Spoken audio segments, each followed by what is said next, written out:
All right, let's begin. Good morning, everyone. I'm Gabriel Metcalf, CEO of the Committee for Sydney, and we are pleased this morning to welcome Minister Rob Stokes. Let me begin by acknowledging the traditional owners of the land and acknowledge the elders past, present, and emerging. Minister Stokes is well known to all of you who are members of the Committee for Sydney. He is someone whose work we follow quite closely and who has addressed the committee many times. At the moment, he has two large portfolios. He is Minister of Planning and Public Spaces, as well as the Minister for Transport and Roads. He's quite busy. We're very appreciative, Minister, of you taking time with us to share some thoughts on net zero. The way this will work, the Minister will make remarks, and then we will open it up to questions and answers. I've already received some this morning, and we will end promptly at 9:45. Over to you, Minister. Thanks, Gabe, and thank you so much to the committee for facilitating this opportunity to talk about such a critical issue to all of us in Australia and across the world.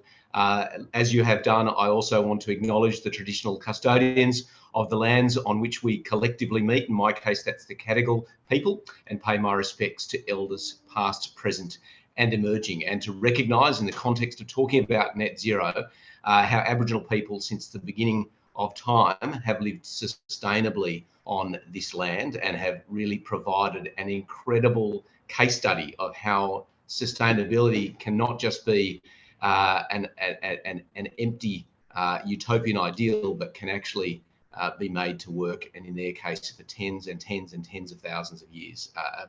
And that's why it's so appropriate at events like this we open with an acknowledgement, because it provides also a powerful example to us of how we can live better lives and live more sustainably. In that vein, it's incredible to think how long Australia's been grappling with the global responsibility to take strong action on climate change. It's more than 14 years since Prime Minister John Howard proposed an emissions trading scheme. Action on climate change since that time has remained an elusive and challenging space for our federal counterparts and also for various state governments. Thankfully, the anti-climate rhetoric emanating from sections of Canberra has cooled significantly over recent months. The federal government went to Glasgow and agreed to a net zero target by 2050. Although COP26 didn't go as far as many had hoped, it did put climate firmly on the agenda of our federal counterparts. And here in New South Wales, we've certainly become, we believe, Australia's most progressive government when it comes to action on climate change. We're one of the first jurisdictions in the world to target net zero emissions by 2050. We have one of the most ambitious renewable energy plans and one of the most progressive electric vehicle policies. When announcing our state's new $3 billion hydrogen strategy, the new Premier Dom Perrottet paraphrased the wise words of David Bowie, saying the future belongs to those who hear it coming. Importantly, we've been able to show a coalition government can have ambitious climate change policy and protect the environment while making sure our economy and workers and the general community aren't left behind. For many, this has been a welcome relief when contrasted with the paralysis of other jurisdictions. For true believers, it's still true that we haven't moved far enough. And I recall the words of the American ecological economist Daniel Bromley when he said, "Sustainability is both a noble idea, but a hopeless concept. A noble idea because it points us to the plight of future generations, but a hopeless concept because it's devoid of operational content."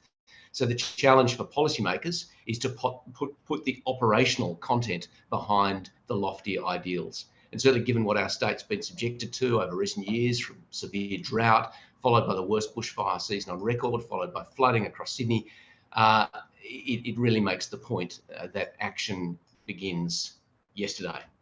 To put it simply, we have to do more. We're well away in my new portfolio of Transport for New South Wales, and unveiled a plan to transition public transport to net zero. Our more than 8,000 strong public bus fleet will transition to net zero by 2030. The entire electrified rail and metro network was rendered net zero just last month. And we're also aiming to transition the light rail by 2025. And there's many, many more actions I can talk about, including concessions on electric vehicles, but we don't have the time to do that right now. In the energy space, our New South Wales electricity infrastructure roadmap sets a path to cheaper, cleaner and more reliable energy for all. And it designates renewable energy zones that will provide jobs in our regions to ensure that people across the state benefit from clean energy and cheaper energy. So we're changing the way we generate our electricity, and we're changing the way in which mobility is realised across the city and the state. But that leaves another big area of challenge, to recognise we cannot affect strong climate outcomes without changing the way we build. Embodied energy in our built environment is the next great challenge in achieving net zero. I was sort of, in one sense, bemused by a point our Prime Minister made recently when he said that climate change or net zero won't be realised in our wine bars and inner city cafes. He was making a different point, but I thought in one sense, well, he also makes an interesting other point, because actually we can't achieve net zero without including our wine bars and inner city cafes. Although that wasn't the point he was seeking to make, it really points to the fact, as Anne Hidalgo, the Mayor of Paris, has said, the future is made in our cities. So if we're not achieving net zero in our cities and in our built environment, then really we're not going to achieve it as a general objective. While urban lands only cover 3% of the Earth's land surface, they contribute more than 70% of all emissions. And as cities are getting denser, rapid urbanisation is a trend seen around the world, and we know that about 2/3 of us will live in cities by the middle of this century. That's around the world. And the first time ever since the dawn of humanity that more than 50% of humanity live in urban areas, an extraordinary transformation.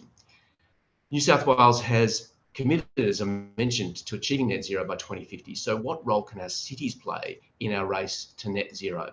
According to UN Habitat, cities consume about 78% of the world's energy and produce more than 60% of greenhouse gas emissions. According to the IPCC, limiting global warming to 1.5 degrees Celsius will require rapid and far-reaching transitions in uses of energy, land, urban and infrastructure, including transport and buildings and industrial systems. Climate change is projected to increase the magnitude and frequency of extreme weather events, and these will definitely affect urban infrastructure systems for energy, transportation, telecommunications, water and wastewater, solid waste and food production, just to name a few. Our cities in many ways are the area that will be most affected by climate change, but also be the crucible of invention to drive energy transition. Sydney, in our case, is a key driver of our Australian economy, contributing about 40% of gross domestic product.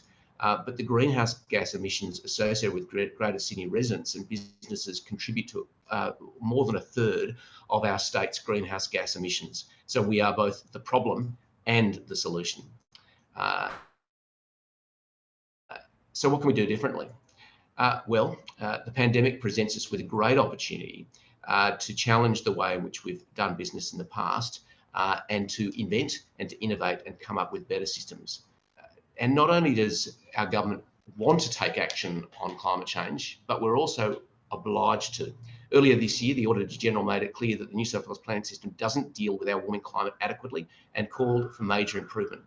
We've also got case law to reference with the landmark decision in the New South Wales Land Environment Court earlier this year, the Bushfire Survivors for Climate Change, for Climate Action and the Environmental Protection Authority, which reinforced the duty of government to develop policies to ensure environmental protection from climate change. So our duty is not just one that we want to do, but we're actually obliged to do. We need our buildings and our infrastructure to be better suited to the climate of the future, and not just the conditions we're experiencing today. Now's the time to move from retrofitting energy and transport systems into planning for our towns, cities and buildings to ensure that they are sustainable right from their very inception. And I'm certainly, as Gabrielle noted, in the fortunate position, albeit probably temporary, to have oversight of 2 city shaping portfolios, both land use planning and transport planning blended together. So there's a unique opportunity right now to do some really exciting things.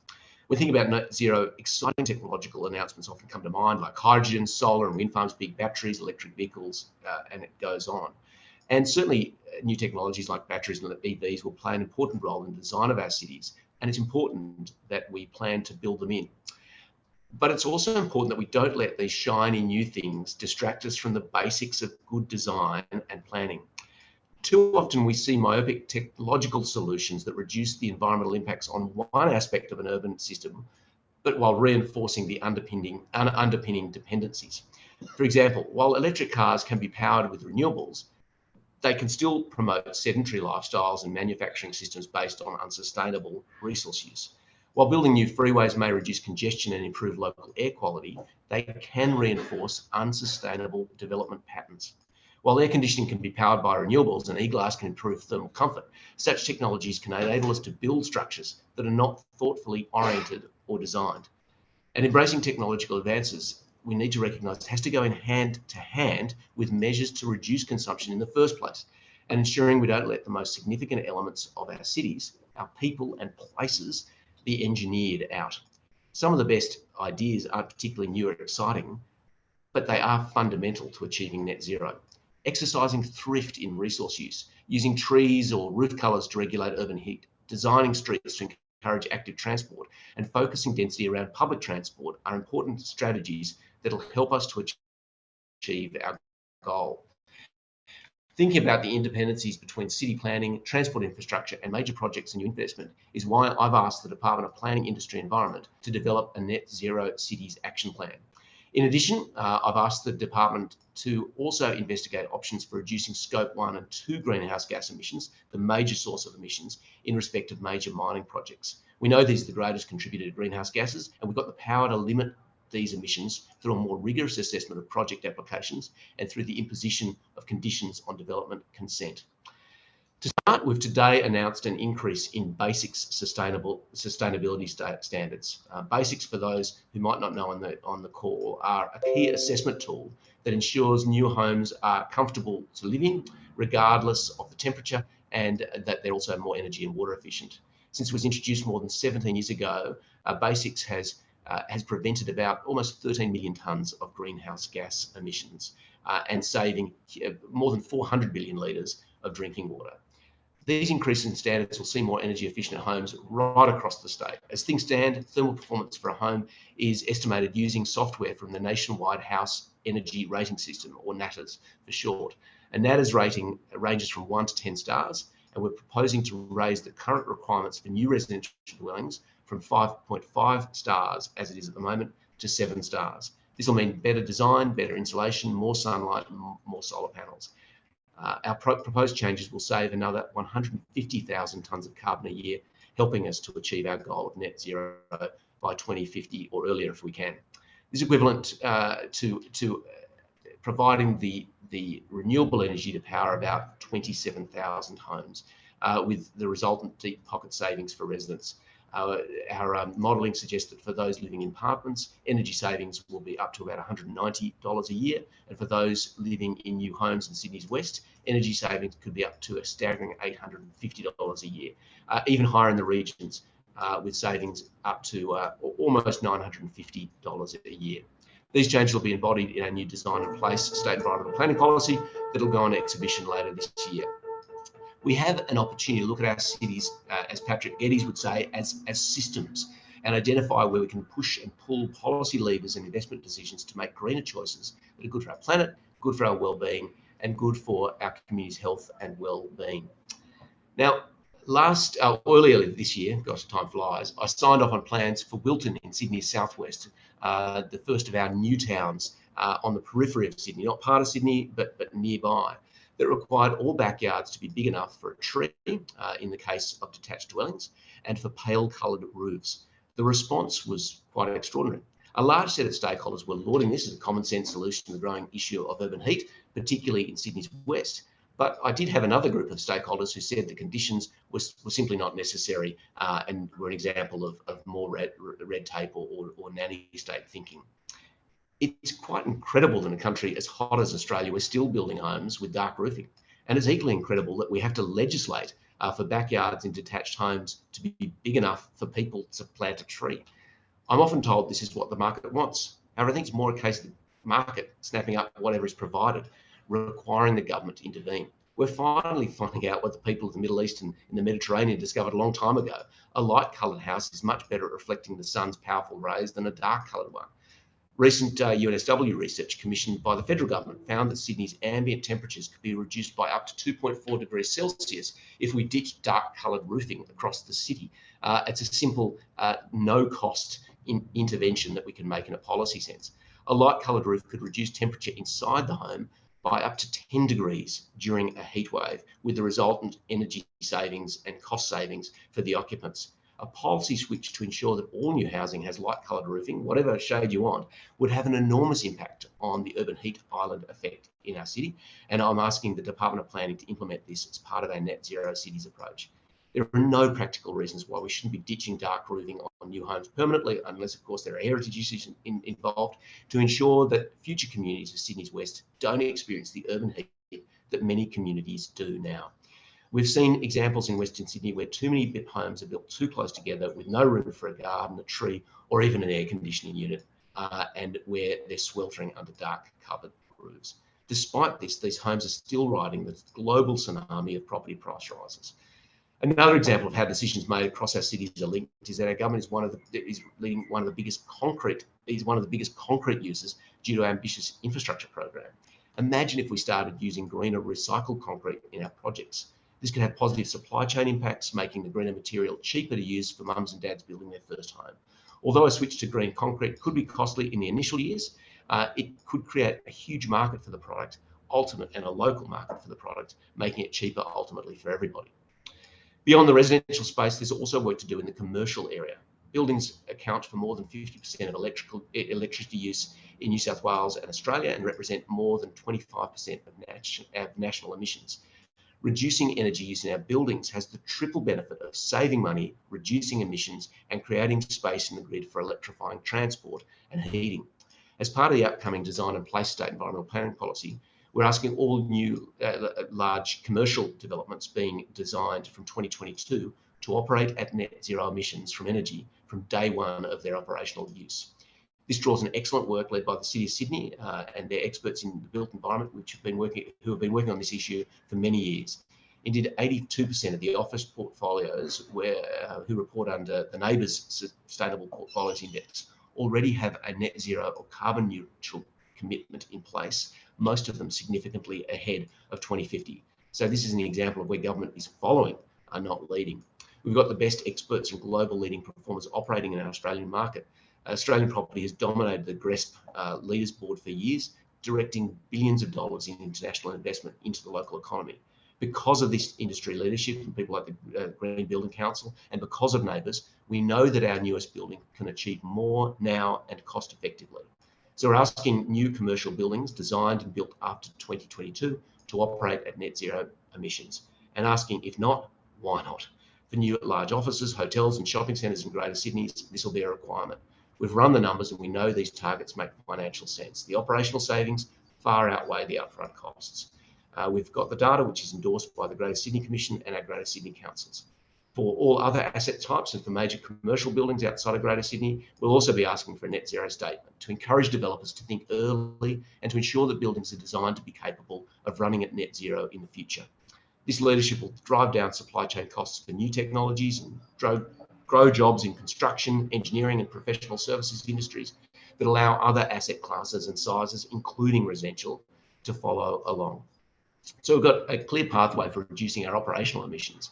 And we've already made good headway to operate at net zero from trains to cruise ships to commercial office towers. The next issue and the next frontier has to be embodied energy. And this is why perhaps what I'm looking at forward to most is how we can, as government, look to choose materials, establish stronger supply chains for greener materials. We're passionate about reducing our embodied energy in our building and materials, our building materials and supply chains as well.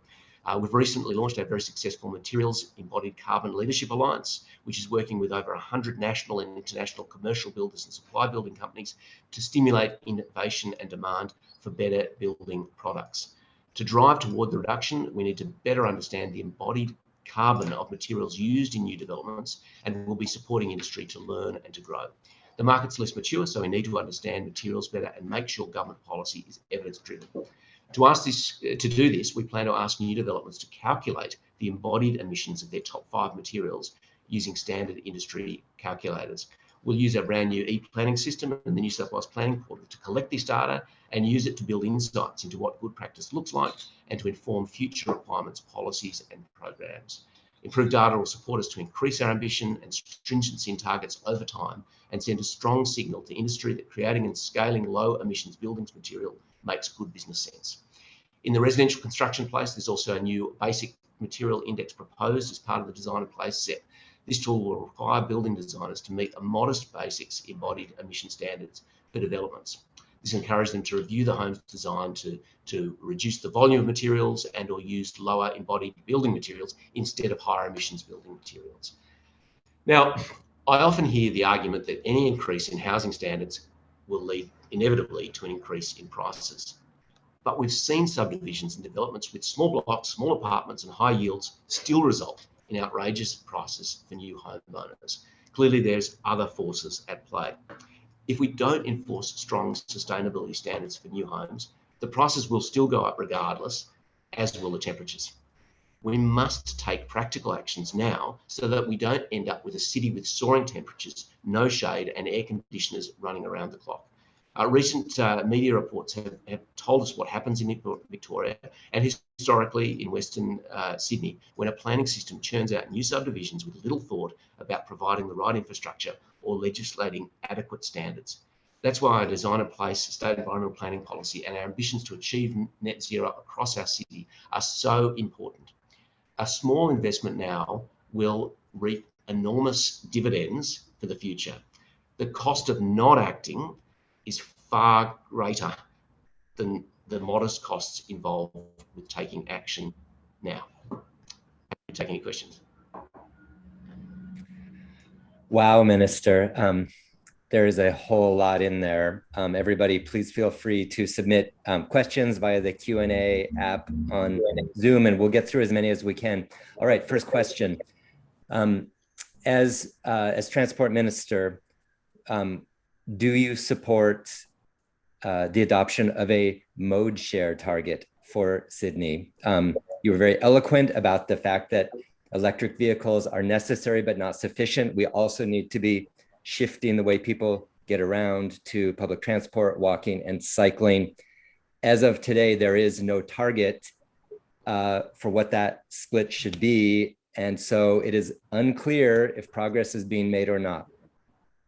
Your thoughts? Short answer is yes. I mean, I'd have to put some thought into what that looks like. But one of the first observations I've made in looking at our transport system is there's plenty of private sector partners who want to help us build new motorways, but it's up to government to build new footpaths and new cycleways because they're investments that, frankly, can't be told, and so encouraging that private sector investment is much harder. So that's where government truly needs to take a lead. And it's all those little small interventions that add up to something really profound. Maybe not as exciting as the big stuff, but I think it's more profoundly important. Okay, so it sounds like, yes, you would support adopting a mode share target. That'd be a huge deal. Of course, yep. Like all net zero targets, it's only a big deal if you actually create strategies to achieve the target. But okay, what are the implications for developers about these higher standards you're imposing? You went through a lot of different building types, asset classes, but is any of this going to be hard for the market to absorb, or do you feel like it's all, who bears the costs of it? Yeah, well, look, I mean, most of it I think is stuff we've got to do anyway. So we can discuss it, we can argue about it, we can argue about the costs, or we can just get on and do it. And fundamentally, we're going to have to do it anyway, because the future is coming at us very, very quickly. We are already seeing the consequences of poor planning decisions in Western Sydney, as we're seeing in the outer suburbs of Melbourne and other Australian capitals. Our communities are going to demand better. They already are. And I also, here I remember from earlier studies, the Porter hypothesis, the Harvard economist Michael Porter, who wrote about 30 years ago now, this idea that actually imposing higher environmental standards doesn't actually end up being a cost on business, because it prompts technological innovations that actually mean those businesses who adopt first actually get a market advantage. And I believe, our basic standards in New South Wales are the highest in the nation. They're nation leading. And that innovation that is encouraged actually puts our businesses at a competitive advantage. So I think it depends which way you look at it. We have modelled the costs, and we have been sensitive of costs. And obviously, we're not pushing on things that don't suggest that there is where they don't have a positive cost benefit ratio. But there's so we have modelled it, and we have looked at the financial impacts. But also, even then, I don't think we model the temporal advantage over time, that if we adopt first, we get the competitive advantages that come from that, when we know this stuff is inevitable anyway. Right. And clearly some of the big Australian developers have a global reputation for being leaders on sustainability. So there's actually a real opportunity there. Actually, on that, Gabe, yeah, and something that I think, often Australians are, we are a self-deprecating lot, which is a great thing about us. But I don't think globally we recognise just how well we're regarded in the infrastructure space, in project management, in engineering, in broad scale development. We are internationally regarded. It was no mistake that I think what was a few years ago, the G20 indicated that Sydney should be a global hub for infrastructure. It's because we're very good at it. And part of the reason we're very good at it is we innovate first. Yeah. Okay, there's the Commonwealth Government has been, aside from trying to block action at the international conference, they have been quite clear that there will not be an increase in the 2030 standards. Should New South Wales adopt a higher 2030 target for emissions reduction? Well, certainly, we've already indicated that we'll halve our 2005 emissions now by 2030. So we've already brought our ambitions forward. And I guess the thing that everyone on the call should be testing people like me is how can we push that even further? Because what we've found is that innovations happened quicker than any of us imagined. And by the further out front we are, the more competitive advantages there are for us. So I can't answer on behalf of government, but I think you can see the trajectory of ambition coming from New South Wales, and the sky hasn't fallen in. We're still growing our economy. We're getting more and more jobs, and we're also getting a reputation as a leader, which is helpful for us in terms of our global reputation as well. Yeah. Okay. Question about carbon budgets. What you see in some of the world-leading jurisdictions like California and like the UK, they're not just setting a target, but they're figuring out how much carbon can be emitted over a period of time.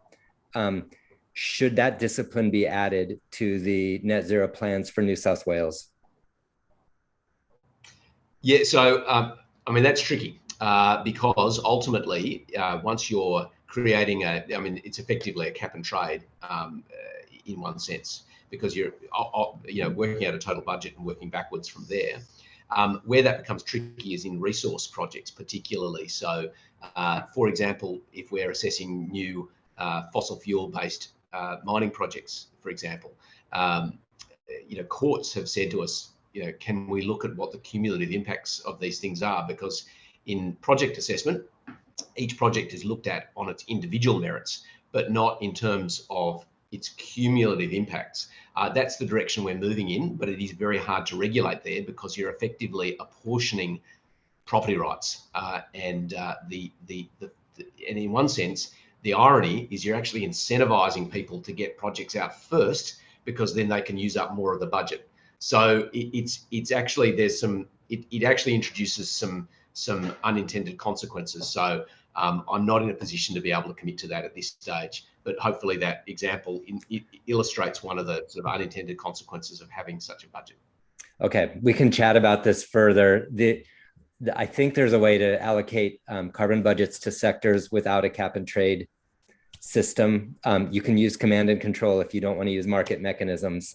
We'll return to that. Look, I can say from the committee, we're very, very supportive of this requirement about lighter colors in the roofing and for single family homes, room for a tree. What we see being delivered in Western Sydney, of course, are subdivisions approved a long time ago, which are being delivered in formats that are utterly unwalkable, which don't have room for trees. So a question, can you do anything to retrofit these newer subdivisions that have been built the wrong way quite recently? And related to that, can you do anything to get in front of the projects that were already approved the wrong way, but not yet built? It's really hard because, obviously we have principles about retrospectivity, which is part of our, democratic system. And we've already allocated those property rights. So it's very hard to take them back. But you're absolutely right. And that's why at the heart of our design and place state environmental planning policy, the thing that I'm actually most excited about are new rules around how subdivisions are done. So we're actually putting design requirements for the first time on the land surveyors. This is extraordinary, and no one's really reflected on this. And it was actually brought to my attention by the late, great John Matt, who is a great urban planner and lawyer and visionary for many years and passed away just a few months ago. But he challenged me, he said, think of the most desirable and just and sustainable neighbourhood you can think of. And then he said, and now think of the worst.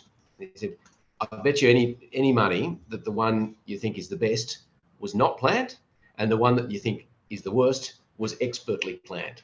And that was a real challenge because ultimately the challenge is that the original planning, the subdivision layout, was not done with any sustainability thinking in mind.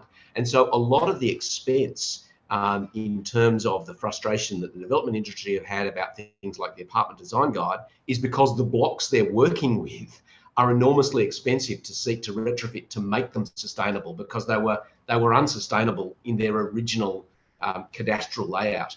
So a big part of the design and place step is to fix that up for the future. For the past, it's much harder to retrofit, but the beauty is we've got some great designers and architects, and sometimes constraint is the crucible of innovation, and so that's where we have to work thoughtfully. But that's where a lot of the expense is, because the original subdivision wasn't done correctly. Yeah, if it's true, if you get the streets right over the generations, buildings as they get replaced, you can make everything right. But if you get the streets wrong, it's very, very hard. Yeah. So do you know anything about the timeline on the Net Zero for Cities action plan and the process? So I'm announcing it today. So I'm expecting quick action, and I'll have more to say early in the new year in relation to what that looks like, but already outlined one of the actions there. Something to highlight to people on the call is we're about to come up with a consolidated set of planning principles across New South Wales, which are guiding how the planning system will operate and how decision makers will be expected to think in terms of both plan making and development assessment, because I think one of the criticisms of the planning system over time is it's enormously complex and inscrutable indecipherable. Sorry, to the layperson. So I've been working in the background on a set of principles to draw it together, if you like, 10 commandments of planning that make the system clearer and easier for people to understand. But a big part of that will be a drive toward net zero, which is a fundamental policy imperative right across government. Um, a question on the private vehicle fleet. Um, Incredible progress has been made on EVs, but what do you think about New South Wales regulating the petrol vehicles? The Commonwealth government has preempted emission standards, but it has not preempted fuel efficiency standards. So many people have suggested that New South Wales could adopt a variant of the UK's regulations on petrol vehicles to make sure that the vehicles are produced with the steering wheel on the right side. And that could be done at the state level. Yeah, that's something I'm open to. I haven't actually turned my mind to it, but anything we can do to incentivise electric vehicle use, and the quicker we can do that, the better. Obviously, we'd have to be mindful of the cost implications, which it has to be in the back of all of our considerations, because one of the challenges, of course, is we need to consider people who don't have the financial capacity to shift. We do need to be very mindful that the costs of climate change are borne disproportionately by those who can least afford it. And so and I was going to say in the back of our minds, but it's really in the forefront of our minds, that we have to get to net zero, but we need to do it in a just and socially sustainable way as well. Some questions about cycling. We saw during COVID that cities like Paris really transformed themselves. Cities that never were great cycling cities have become great cycling cities. Quite extraordinary. Sydney did just a teeny bit, but certainly not enough to materially make the mode share significant. As transport minister, there are probably two ways you can affect that. One is the state roads, building a kind of core arterial network, if you will, for cycling. The other is on council roads. Transport could stop fighting with the councils to block cycle lanes. What do you think about either or both of those? Yes and yes. So one thing that, I think however long I'm in this portfolio of transport, the one thing that I can see where I can make a difference, and where anyone can make a difference, is to really champion active transport. I'd actually start with pedestrians and then move to cyclists. Not saying that cycling is not urgently important, but I think ultimately, if we start by recognising that every citizen is at some point a pedestrian, and I include people with disabilities there because they have to use the same infrastructure, we need to get that infrastructure right. And that's a fundamental component of justice. And cycling is obviously a crucial mode as well. But the way we can do that is to develop a pipeline of projects. This is something that I've observed. We've got very well developed pipeline with the big stuff, with the motorways, with the light rails, with the with metros, and we've got a long sort of pipeline in our transport planning for these sorts of projects. What we don't have a pipeline for is the backbone infrastructure of a cycling grid.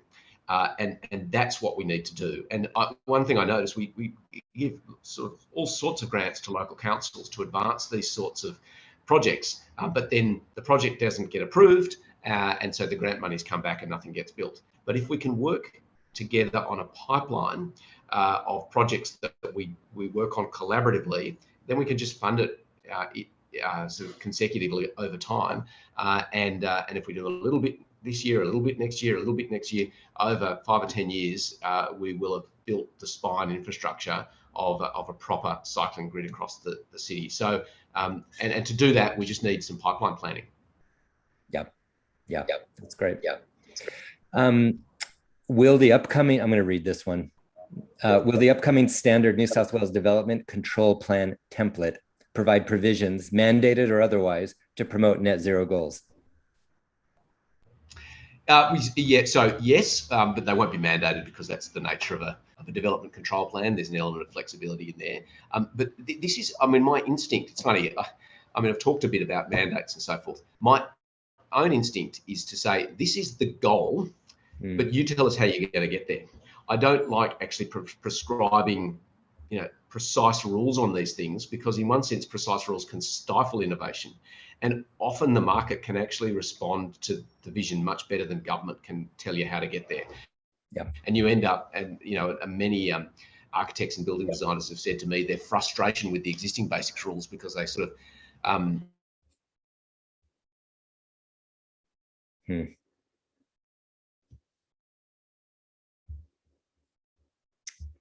Well, Minister, you're frozen or else I'm frozen. Oh, there's some sound, I think. Hello, I'm back. Sorry about that. Good to see you. Yeah. Look, I know we only have a couple of minutes. Minister, can I ask you maybe for some concluding thoughts? I know we promised we'd get you out promptly at 1:45. Look, my concluding thoughts are this. I know that there's a bit of resistance toward change in the built environment and a bit of concern about the costs involved. My exhortation to everybody is let's get it done.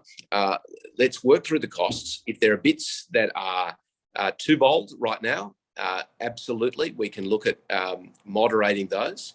But I do think this is something that is inevitable. The future is coming at us very, very quickly. We have, I think, a shared obligation to do everything we can to build the most sustainable dwellings we can. We know that that will actually reduce the cost of buildings over time.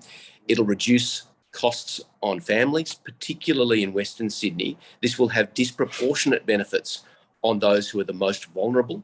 And I think that has to be foremost in our thinking. And so that's why I believe these changes are important economically, environmentally, obviously, but also socially, because right at the heart of government and at the heart of good business is keeping our eye on the most vulnerable among us. And this is perhaps one of the most profound ways we can do that.